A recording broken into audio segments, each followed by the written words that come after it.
Il était mon meilleur ami depuis 15 ans. Et il m'a volé ce que j'avais de plus précieux. Je m'appelle Elodie.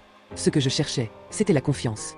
Et la personne en qui je croyais aveuglément, c'était Marc, mon meilleur ami depuis 15 ans. Celui qui connaissait tout de moi. Celui qui jurait de toujours me protéger. L'automne s'installait lentement. Les arbres perdaient leurs feuilles, et sans le savoir, ma vie faisait pareil. Marc avait changé. Il répondait moins vite.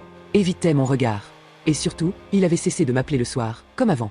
Un détail m'a frappé un matin. Mon carnet, celui où je notais mes idées de projet, n'était plus à sa place. Je l'ai retrouvé sur son bureau. Ouvert. Certaines pages pliées.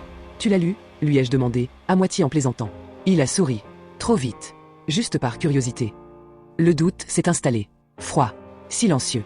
Les semaines suivantes, j'ai remarqué des rendez-vous mystérieux, des appels qu'il coupait quand j'entrais dans la pièce. Un nom revenait souvent sur son téléphone, Claire. Il me disait que c'était une collègue.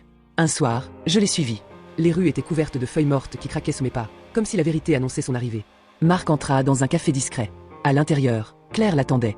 Je me suis approché. J'ai entendu mon nom. Son idée est brillante, disait Marc. Je vais la présenter demain. À mon nom.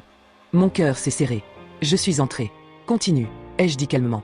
Ne t'arrête pas. Marc pâlit. Claire baissa les yeux. Tu ne comprends pas, tenta-t-il. Toi, tu n'aurais jamais osé. Moi, je peux la faire réussir. Il appelait ça une aide. Moi, j'appelais ça une trahison. Je suis parti sans crier, sans pleurer. Le lendemain, j'ai présenté mon projet avant lui. Avec des preuves, des dates, des mais. Son visage s'est effondré, feuille après feuille. Il a tout perdu ce jour-là. Moi aussi. Un ami. Une illusion. L'automne m'a appris une chose. Quand les masques tombent, la vérité finit toujours par faire du bruit en touchant le sol. Et toi, qu'aurais-tu fait à ma place? Aurais-tu pardonné le mensonge ou le silence? Dis-le en commentaire et abonne-toi pour d'autres histoires vraies de confiance, de trahison et d'amour mis à l'épreuve.